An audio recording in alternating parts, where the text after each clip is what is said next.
¿Hablas español? Sprichst du Deutsch? Kan du norsk? If you used Babbel, you would. Babbel's conversation-based techniques teaches you useful words and phrases to get you speaking quickly about the things you actually talk about in the real world, with lessons handcrafted by over 200 language experts and voiced by real native speakers. Babbel is like having a private tutor in your pocket. Start speaking with Babbel today. Get up to 55% off your Babbel subscription right now at babbel.com/Spotify. Spelled BABBEL.com/Spotify. Rules and restrictions may apply. 10 years from today, Lisa Schneider will trade in her office job to become the leader of a pack of dogs. As the owner of her own dog rescue, that is. A second act made possible by the reskilling courses Lisa's taking now with AARP to help make sure her income lives as long as she does. And she can finally run with the big dogs and the small dogs who just think they're big dogs. That's why the younger you are, the more you need AARP. Learn more at aarp.org/skills. Ben Franklin's World is a production of the Omohundro Institute. Welcome to Ben Franklin's World, a podcast about early American history with Liz Covart. The study of history is key to understanding who we are and how we can affect a better future. Ben Franklin's World will introduce you to historical people and events that have impacted and shaped our present-day world. And now, here's your host, Liz Covart. Hello, and welcome to episode 215 of Ben Franklin's World, the podcast dedicated to helping you learn more about how the people and events of our early American past have shaped the present-day world we live in. Can you believe it? It's already that time of year again. Holiday time. And for most of us, nothing says holiday time quite like family, which is why we're going to spend the next 4 episodes exploring family in early America. Now, just like modern-day America, early America was a place where many different types of family existed. So, over the course of the next 4 episodes, we're going to explore different types, configurations, and notions of family. Now, in this episode, we'll begin our exploration of early American families with a look at a couple who created a family by marriage. In July 1807, Sylvia Drake, a young woman from Weybridge, Vermont, moved in with her best friend and confidant, Charity Bryant, and this action commenced a 44-year union that almost everyone in Weybridge recognized as a marriage. Which raises some questions. How did 2 women negotiate a same-sex marriage in early 19th century Vermont? And what did their friends, family, and neighbors think about their creation of a family through marriage? These are just some of the questions that we'll explore as we go way back into the Ben Franklin's World catalog to revisit our conversation with Rachel Hope Cleaves about the same-sex marriage of Charity and Sylvia. Now, why are we revisiting this and other conversations over the next 4 episodes? Well, for 2 reasons. First, we're in our 5th year of production, and we have a lot of great episodes in our back catalog. In fact, this particular episode is like a Ben Franklin's World deep track, as it originally posted as episode 13 in 2014. So it could just be a lot of fun to hear how the podcast has evolved since its earliest episodes. Plus, when I reposted some episodes about Native American history over the summer, as episodes 196 through 199, when I reposted those episodes, I received a fair amount of feedback thanking me for digging those episodes out of the back catalog and connecting them to one another. You said that the recasts really helped you think through history anew, that you enjoyed thinking about how the conversations and histories presented in each episode connected with one another. You also asked me to do it again from time to time. Well, given that the holidays tends to be a very busy time of year for everyone, and a time of year when my Omohundro Institute Digital Projects team members and I could really use some extra time to spend with our families, I thought December would be a great time to again try grouping several episodes together. So if you have time to think about history during this hectic time of year, fantastic. I'm here for you. If not, no worries. The next 4 episodes have already posted. All I'm doing now is adding new intros to help you think about each of these conversations in relation to one another. Now, I'll be back with all new episodes of Ben Franklin's World on January 1st, 2019. In the meantime, I really hope you enjoy these episodes about family in early America. Oh, and one more bit of exciting news. I'll be in Chicago for the annual meeting of the American Historical Association in early January. So I'm hosting our next listener meetup on Saturday, January 5 at 3 p.m. at Chicago's famous Green Door Tavern. For more information about this meetup, visit benfranklinsworld.com/meetup. And with that, let's go revisit episode 13 and our conversation with Rachel Hope Cleaves.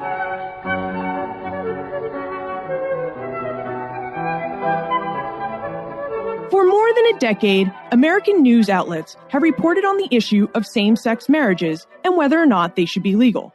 With all of this reporting, it is no wonder that we tend to think of gay marriage as a 21st century issue.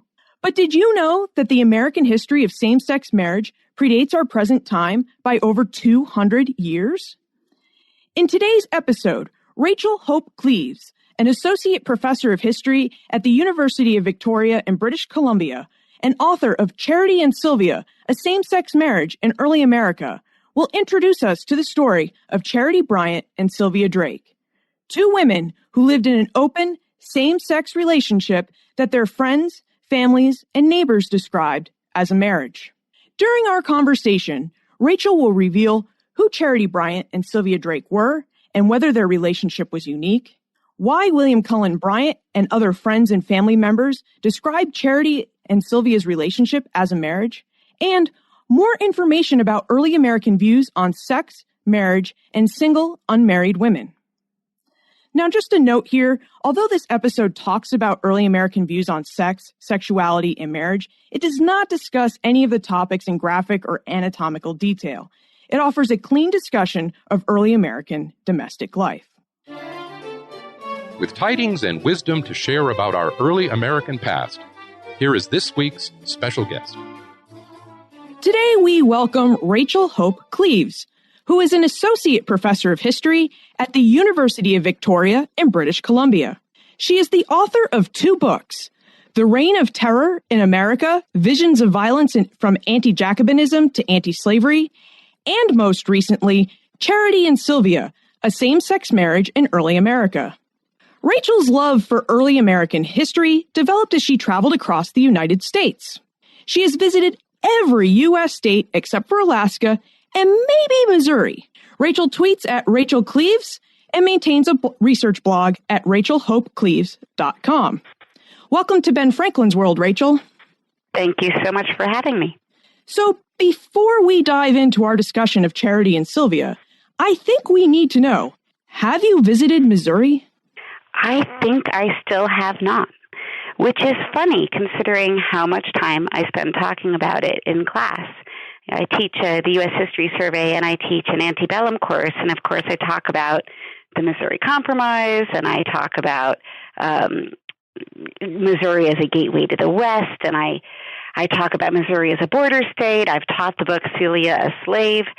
And especially this year with, the events going on in Ferguson, I've been drawing connections between, the past and the present. So I've talked about Missouri probably more than most states this year in my teaching, but I still have never been there. So I'm hoping that somebody at some point will invite me, especially because I hear the barbecue is great and I like to eat. So yeah, or maybe a conference, or maybe you can plan your next vacation there. There was a meeting of SHEAR, the Society for Historians of the Early American Republic in St. Louis, not that long ago, but I couldn't make it. So Bummer. Next time. The time will come. So Charity Bryant and Sylvia Drake lived as husband and wife in Weybridge, Vermont between 1807 and Charity's death in 1851. Rachel Hope's book, Charity and Sylvia, investigates their marriage and asks, did these women share a sexual relationship? But it also uses the relationship to provide an account of early American views on marriage, family, health, work, and religion. So, Rachel, let's start at the beginning. How did you discover the relationship of Charity and Sylvia? And who were these women, and was their same-sex relationship unique in early America? Well, the story of how I discovered them is kind of funny. It's a story I like to describe it as a story of kismet. It actually begins 10 years ago. So I was working on this project for a long time. I was on a camping vacation in Vermont in the summer of 2004, and I was staying at a campsite near the town of Middlebury, and I went into Middlebury for the day just to check it out because I'd never been, and I went into the local history museum, and I was at that point finishing up my dissertation in U.S. history, and of course I was a big history nerd, so I would go into the history museum on my vacation. Anyway, I was in there, and I commented to my partner who I was with, it's places like this that just have who knows what amazing treasures in the archives. I saw that they had a historical archive. What could be on those shelves? Anyway, fast forward about 6 months, I was back home and I was finishing my dissertation, and I was working on the last chapter in which I described how the generation of abolitionists who came of age in the 1830s had been raised in this culture of anti-Jacobinism, or their parents had been, and I talked about the transmission between anti-Jacobinism and anti-slavery, and I was reading the biography of William Cullen Bryant, who was this very famous antebellum newspaper editor, anti-slavery editor, and also poet, of course. And I came across this letter he wrote that described paying a visit to his two aunts in Vermont in the summer of, one summer in the 1830s. 1840s. And he described the relationship between them as being like a marriage. And I had just never come across any description of a same-sex relationship during the early American Republic or the antebellum era that was so explicitly described as being a marriage, right? Not just a romance or a union, but so specifically as a marriage. And Bryant uses the words husband and wife and describes it as a marriage. And in fact models the description after the marriage ceremony in the Book of Common Prayer. So I was intrigued, and I went to see if I could find out if there were any sources about the women. And I looked online, and lo and behold, I discovered that there is, in fact, a big repository of their papers at this local history museum, the Henry Sheldon in Middlebury, Vermont. And on top of that, as if that wasn't coincidence enough, I discovered that there was a second repository of their sources, this one at a regional history archive housed at Northern Illinois University, where I had just the week before accepted my first job. So I felt like the strings were being pulled, and it was a project that I absolutely had to do. And then I kind of two-timed my dissertation for the next 4 or 5 years until I got it out as a book, and then got to work full-time on Charity and Sylvia. Boy, that is a story of kismet. Yes, it was a kismet story. So who were they, you asked? So Charity and Sylvia were two ordinary women who lived in an extraordinary same-sex marriage in the first half of the 19th century. Both of the women were born during the Revolutionary era. Charity Bryant was born at the beginning of the war in 1777, and Sylvia Drake was born right after the end of the war in 1784. They were both born in Massachusetts, actually in neighboring towns in North Bridgewater and in Easton, which are south of Boston. And they grew up in these towns south of Boston. Sylvia's family was bankrupted by the Revolution, and so she moved with her siblings north to western Vermont during her mid-teens. Charity remained living in Massachusetts until her late 20s, working as a teacher and a seamstress. And then in 1807, she went to pay a visit to Vermont, to this town where Sylvia had moved. And she met Sylvia while she was there and decided to stay there with Sylvia, renting a house. The two women moved in together in July of 1807, and they lived together for the rest of Charity's life, working as tailors to support themselves and taking part in the community. And when Sylvia died in 1868, she was buried under the same headstone as Charity. Wow, that's remarkable. Yeah, it's a remarkable story. But you asked if their relationship was unique, and I think that the answer to that question is no. We do have traces of evidence about other same-sex couples who lived together in early America. What's unusual about Charity and Sylvia is the amount of sources that remain that can teach us about their lives. So Charity in particular was a poet and wrote many poems which she left behind. Sylvia left behind years of her daily diary. And both women maintained a large correspondence, and we have thousands of letters that they received, as well as a handful of letters that they wrote. And we also have business books that they kept, and other ephemera that they held on to throughout their lives. So that's quite unique. But I think there are other same-sex couples. I know that there were other same-sex couples who lived together in early America, and there are traces of them in the archives. And I suspect, treasures in local historical societies that remain to be uncovered. And I hope there's people out there right now working on finding these stories. And some of that, I think, might require a little bit of reading between the lines. Some of these relationships, I think, are hidden in plain sight. Some of the women couples are referred to as two maiden ladies, and so, or even as sisters or as cousins. So I think it might require some creativity on the part of historians to see the romantic relationships that are encapsulated by those descriptors. But I think that they're out there. Now, these women weren't actually legally married. They just lived together as husband and wife. So to better understand that, were they legally married? I mean, how did early Americans view the institution of marriage? And when did men and women typically marry in early America? Well, that question of whether they were legally married is a really interesting question, I actually think, and not quite so black and white as it might appear to us now in the early 21st century. But to start with your last question, what was marriage typically like in early America? I actually don't think there's a single answer to that question.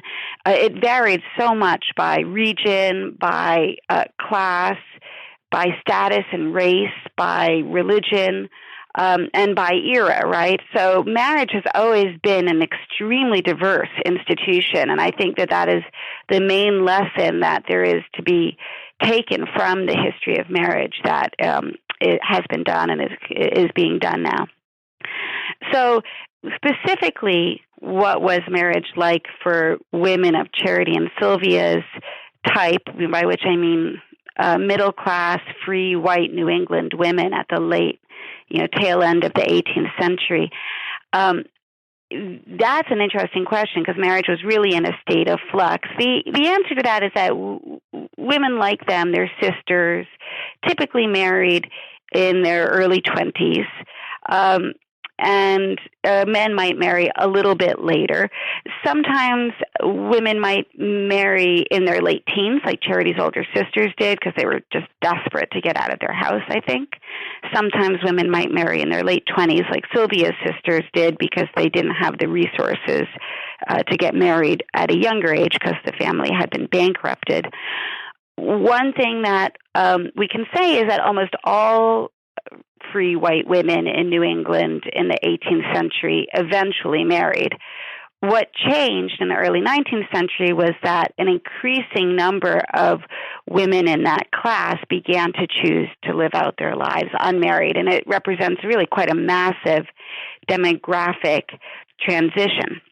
Now, you also asked, what sort of institution was marriage in the late 18th century or the early 19th century? And I think that the answer to that question is also somewhat surprising. The way in which we see the history of marriage deployed these days in the debate over the legalization of same-sex marriage, people often argue that in the past, marriage was, by definition, a reproductive institution, right? And that this is a reason why same-sex marriage could or should be legally denied to same-sex couples today. And I disagree with that interpretation of what lay at the core of the institution of marriage in early America. Although, in fact, most marriages were reproductive, when you read the marriage ceremony, for example, in the Book of Common Prayer, what you find is that the primary purpose of marriage was to contain people's sexual lusts, right? To provide a legal or an acceptable context in which people could have sex fundamentally, and that's why you see older couples, you pass the age of reproduction, right? Widows who are postmenopausal, marrying, widowers. People got married into their, 70s, 80s, even 90s. Sometimes newspapers from early America would carry kind of funny stories of old people who had met in, as paupers marrying in their in the early 90s. And obviously those marriages were not fundamentally structured around reproduction. Rather, they were structured around, and although it might be uncomfortable in our kind of youth-driven culture today, but they were structured around sexual bonds. So marriage was absolutely kind of a sexual institution at its core. It was also a productive bond. A lot of Sylvia's sisters' marriages seem to be based around, creating a unit of production. So a husband and wife joining together and working together to create resources to feed themselves and their children. But romance also did play a role in marriage, and it's not just an invention of the modern age. And you can find wonderful letters or poems between spouses, even in 17th century America, that speak of the depth of love that spouses could have for each other. So marriage was a diverse institution, in other words. That's a very different view than most people have of the descendants of Puritans. They tend to think of them as prudes, and why talk about sex? You should be talking about God. But it seems that they were very much concerned with sex and whether or not they were satisfied with it. Absolutely. And we have examples from the 17th and 18th century of people pursuing divorces, for example, or legalized separations when one spouse refused or was unable to sexually consummate the relationship, and not only for reasons of reproduction. So we have examples of postmenopausal women bringing divorce suits against husbands who weren't having sex with them. So, wow. Yeah. Interesting court cases to read. Yeah. But we happen to know that in addition to Charity and Sylvia, who don't marry men, they marry each other. But we know that other women known to them opted not to marry, even some of their relatives. So why did some early American women choose not to marry? Did they just not find the loves of their life? And what kind of opportunities for work did single women have? That has been a big question and source of debate among historians, although it could be an even bigger and more debated question, in my opinion. Why do we have these really skyrocketing rates of singlehood for women in the 19th century? And I think, judging from the correspondence I've read between Charity and Sylvia and their single friends, the number one reason why women in their social circle didn't marry was because of their desire to have liberty in their lives. And that was a word that I saw occur a lot in women's letters to each other. They wanted to have that same liberty that was such a powerful ideal of the Revolutionary era, and that we often understand in the context of politics, right, or of male concerns. But for women, liberty could mean freedom from the burden of constant reproduction.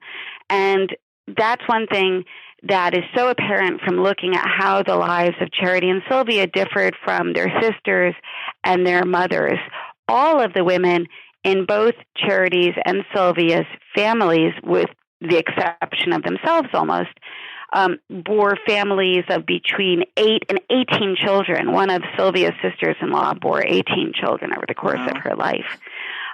So the burden that constant childbirth and then caring for those children placed on women's time was extraordinary. Once women married, they had no time for anything but the constant labor of maintaining the household.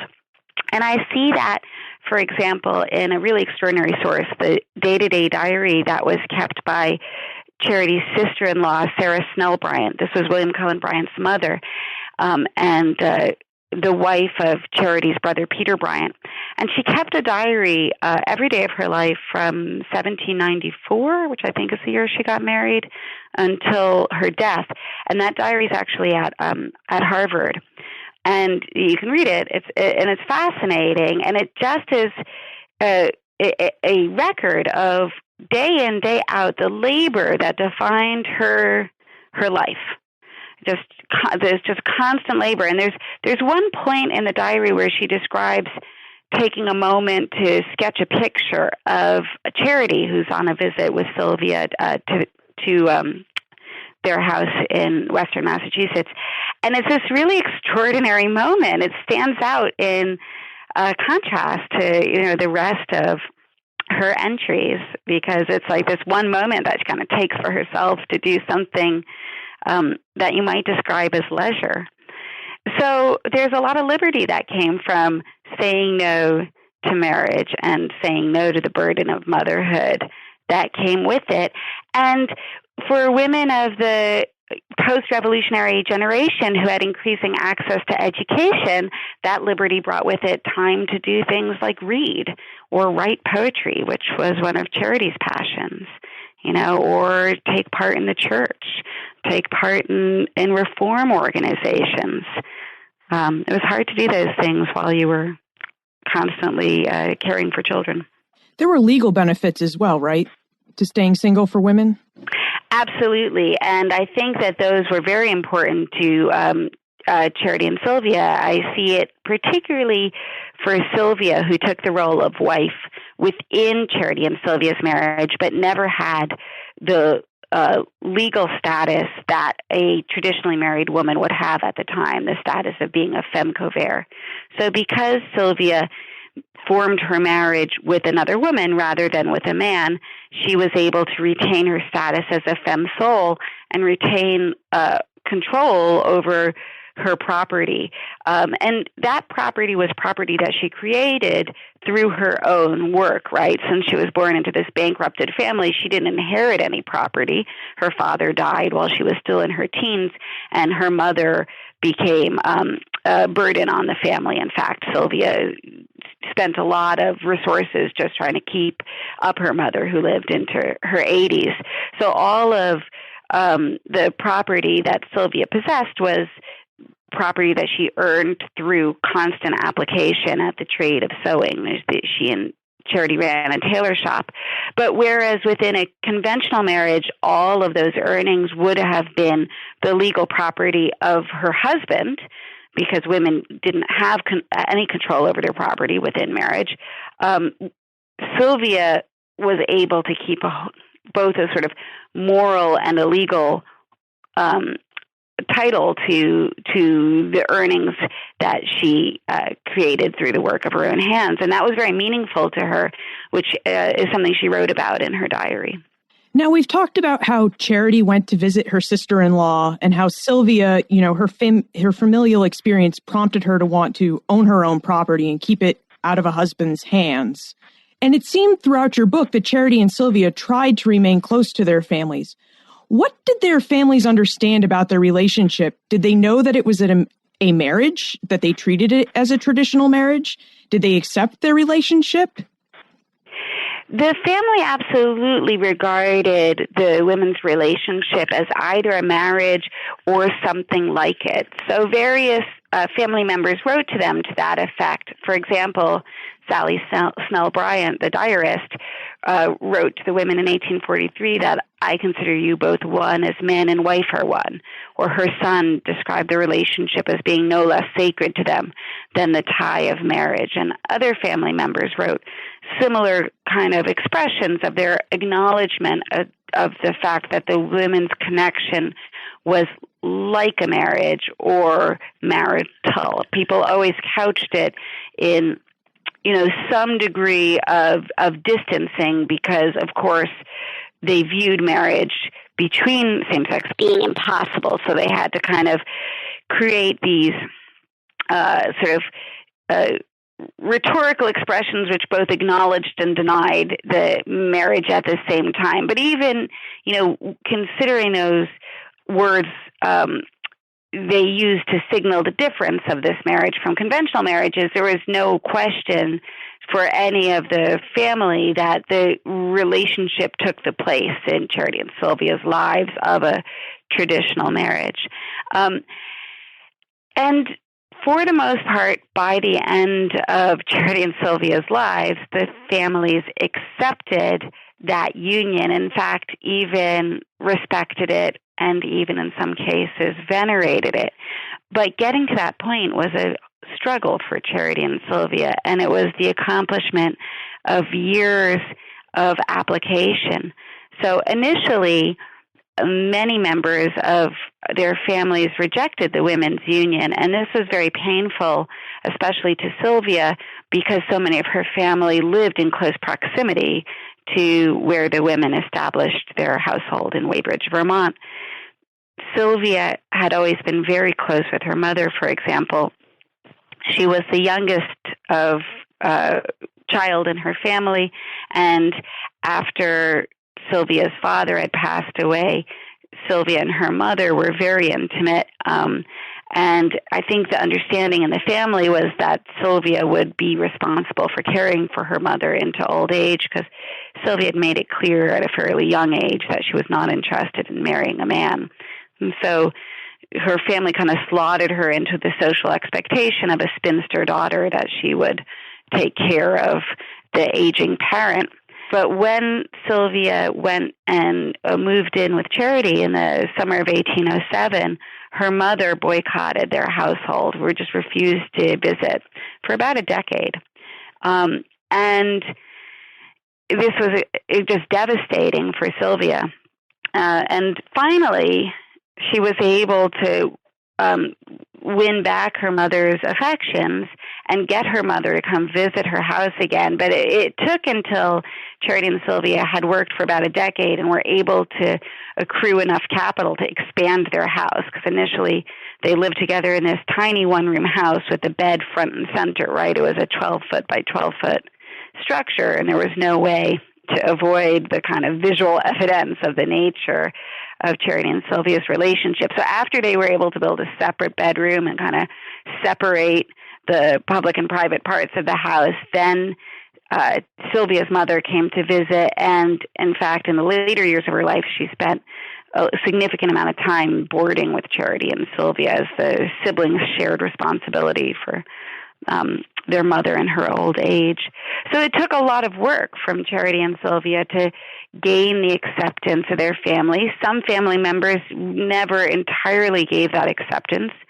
There were some of Sylvia's brothers who rarely, if ever, visited, and made it clear that the reason why they wouldn't was because, in their words, there was no man in the house.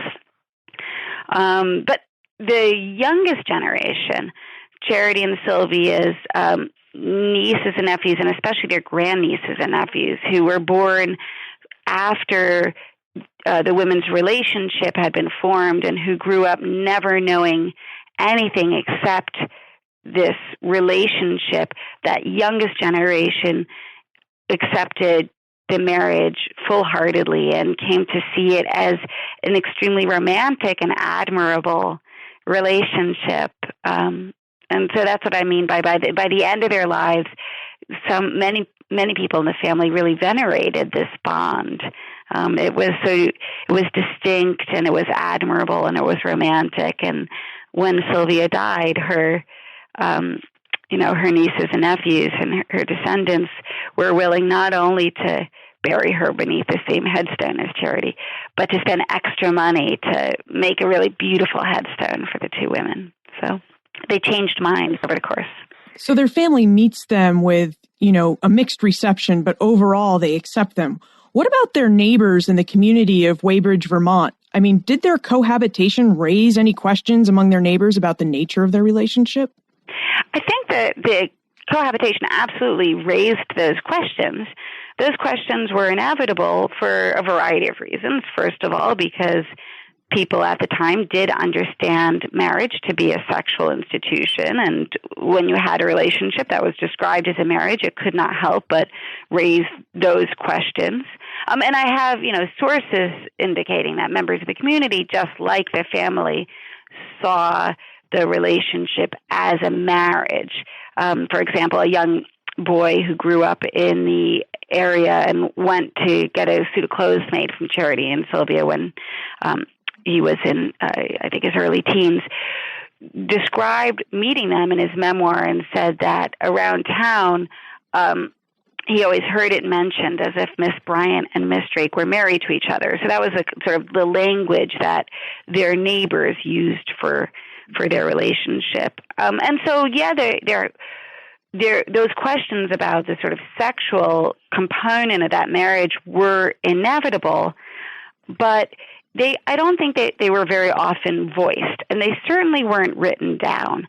And the reasons for that is because to voice those suspicions, or especially to write those suspicions, would have made the marriage untenable.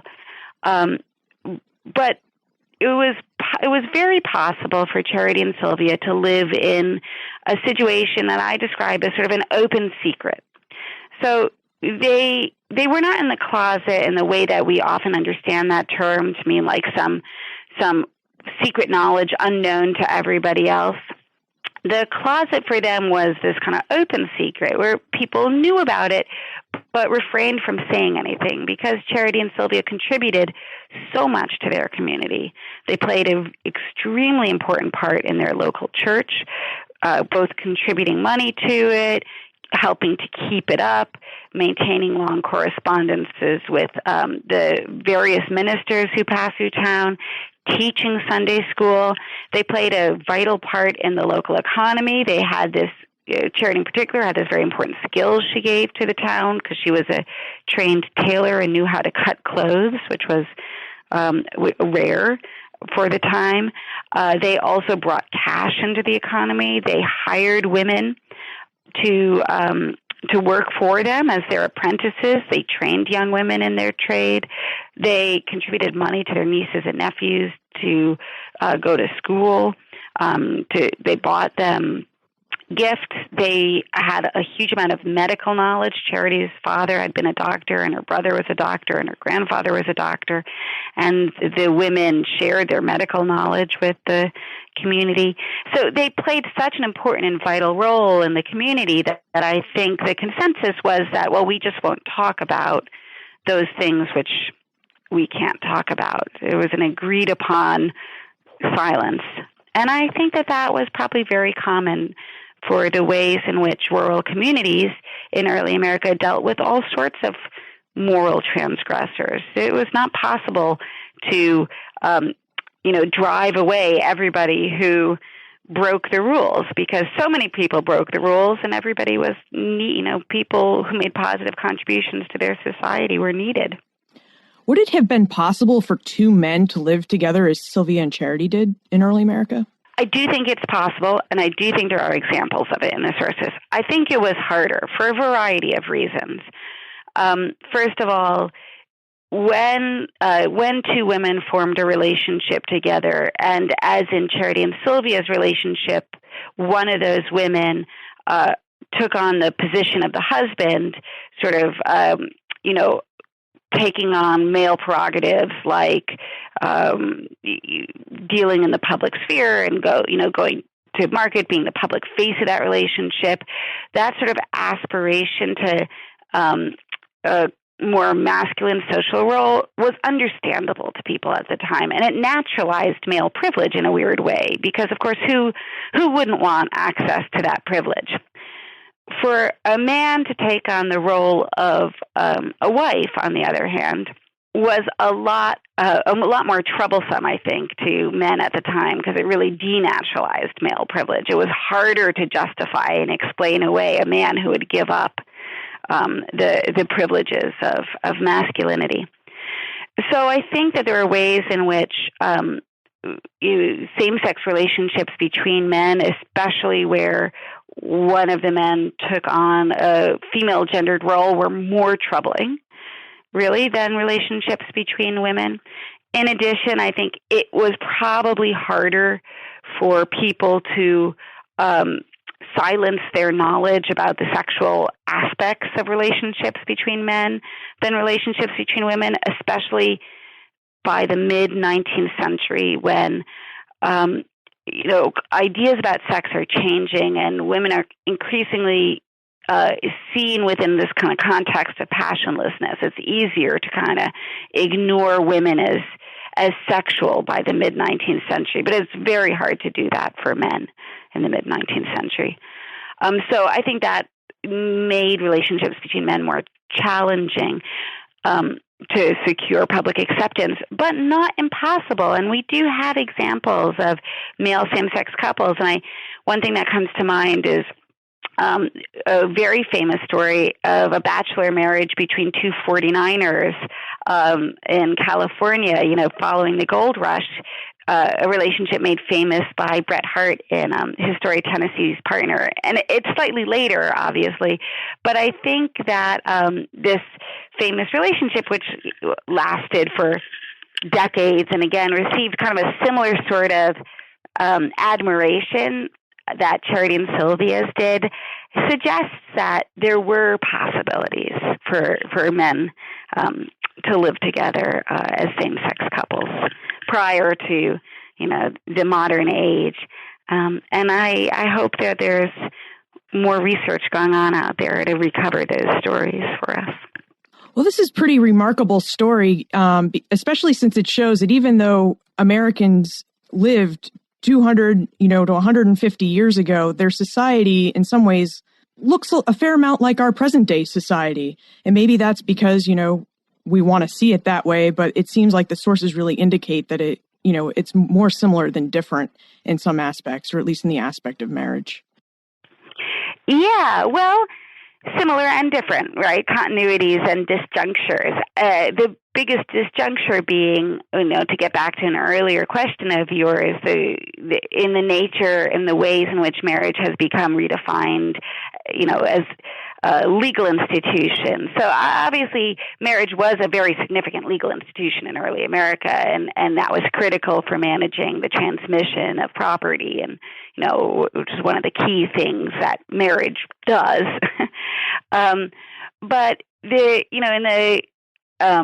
in the 18th century and in the 19th century, there were many common law marriages that were not enacted by necessarily through civil license or even through a legal officiant, but marriages that were just established by two people who lived together and who were known within their community as husband and wife. This is why when you asked if Charity and Sylvia's relationship was a legal marriage, I said, well, it's a little bit gray, because actually the boundary between, legal marriage and not legal marriage, or between legal marriage and just cohabitation, was a little bit fuzzy throughout the 18th and 19th centuries. And I think that really changes in the 20th century with the expansion of the state, and the creation of, the increasing numbers of ways in which your status, your specific legal status as married or not married, affects your interactions with government at both the local and the federal level. And that, of course, it's that context which makes the battle over same-sex marriage in the 21st century so important. That we now have a state in which, there's over 1,000 different federal regulations that depend on the marital status of an individual, right? So you can't have this kind of fuzzy line anymore. It's vitally important that people establish legal marriages. So marriage continues to change, I think. We have continuities. This is not the first time in American history when same-sex couples have managed to establish marriages, but the meaning of those marriages are changing, and I think, and I hope, in fact, that marriage will continue to change in the future as a consequence of the legalization of same-sex marriage. Maybe we'll have further redefining of roles like husband and wife, or what it means to be a spouse, and how to maintain one's, individual identity within the marital union and all the rest. Well, it's hard to believe, but it is already time for the Time Warp. This is a fun segment of the show where we ask you a hypothetical history question about what might have happened if something had occurred differently, or if someone had acted differently. Are you ready for the Time Warp, Rachel? I am ready for the Time Warp.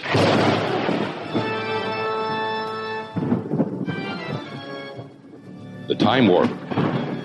Historians can't predict the future, but they can speculate about what might have been. All right, so here's your question. In your opinion, what might have happened if Sylvia and Charity had not moved to the small frontier community of Weybridge, Vermont? Would these women have been able to set up their household in a more established or urban community? Such a great question, because it totally flips so many of our ideas about where have gay lives been possible, or where has gay community been possible. I think we have such a modern bias towards imagining the city as the space where it's possible for people to live lives defined by same-sex intimacies. But I think in early America, that's not necessarily the case, and that the frontier, in fact, held a lot of possibility for people to craft original or transgressive lives.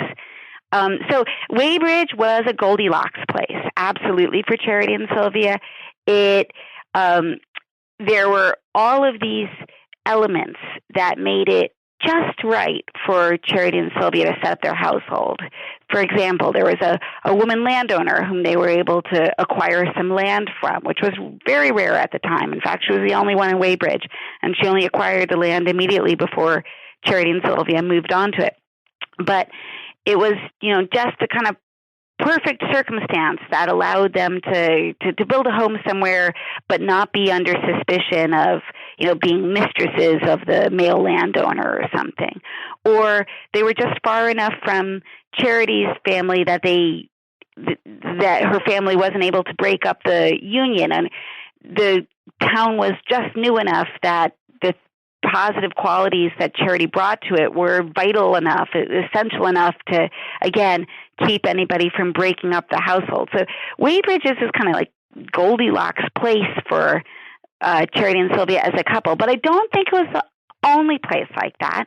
I think that there were other frontier communities which could have or might have worked. And I'm reminded of another couple we know of, another same-sex female couple who lived contemporaneously with Charity and Sylvia, and that's Mary Ann Wilson and Miss Brundage, and we've lost her first name. We just don't know.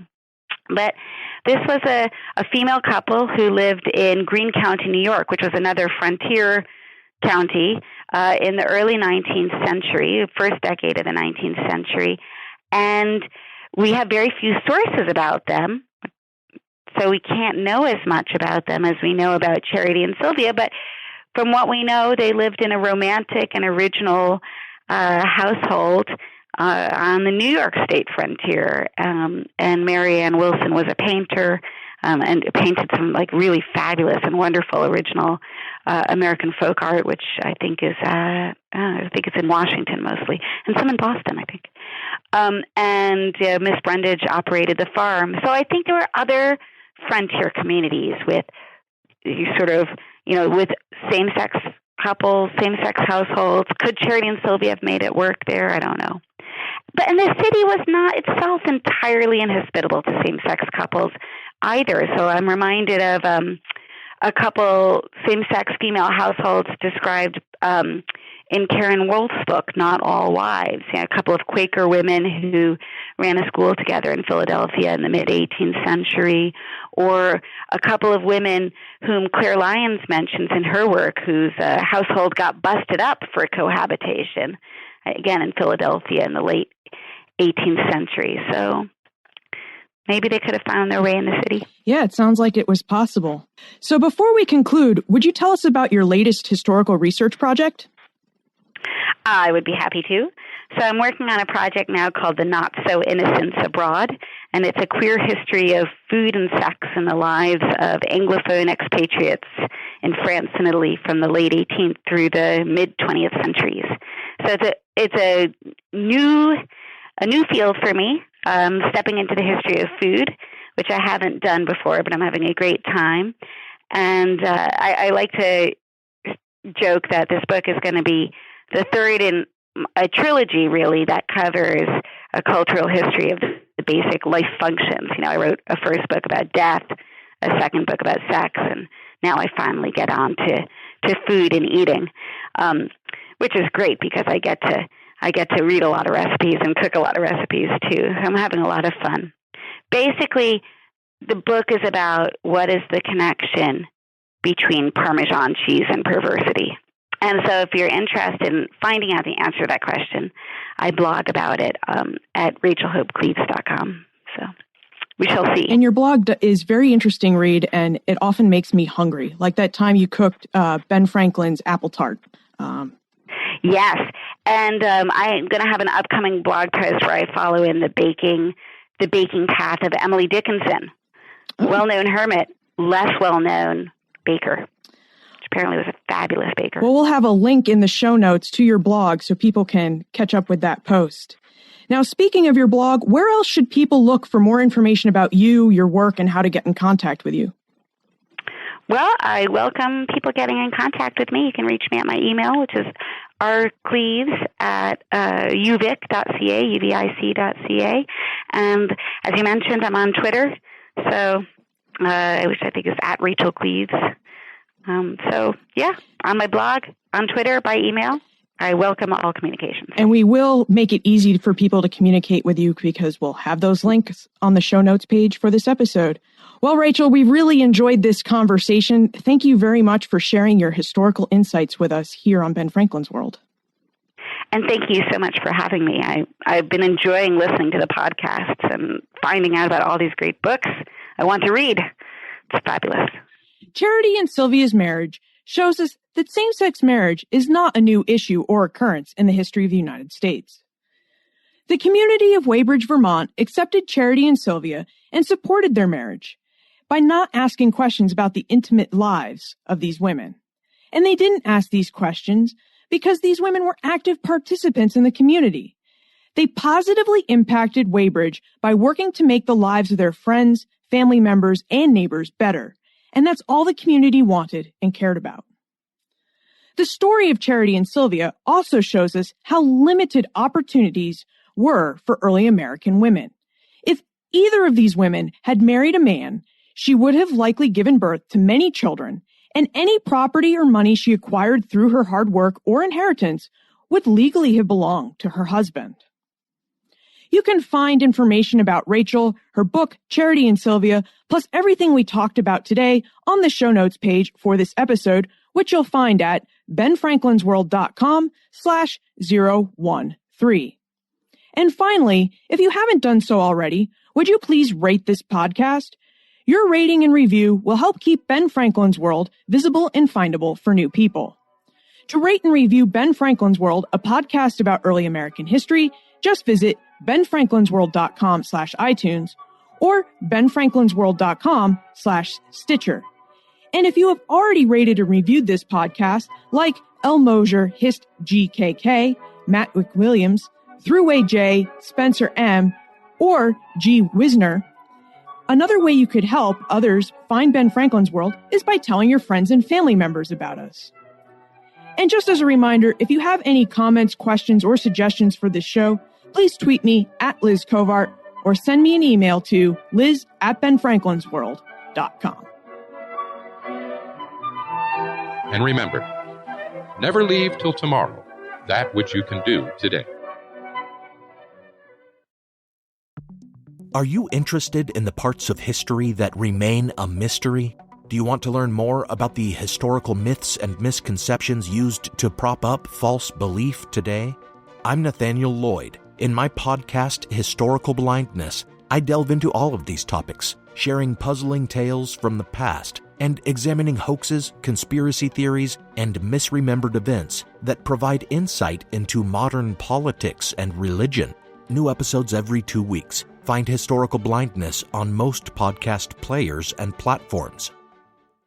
As a longtime foreign correspondent, I've worked in lots of places, but nowhere as important to the world as China.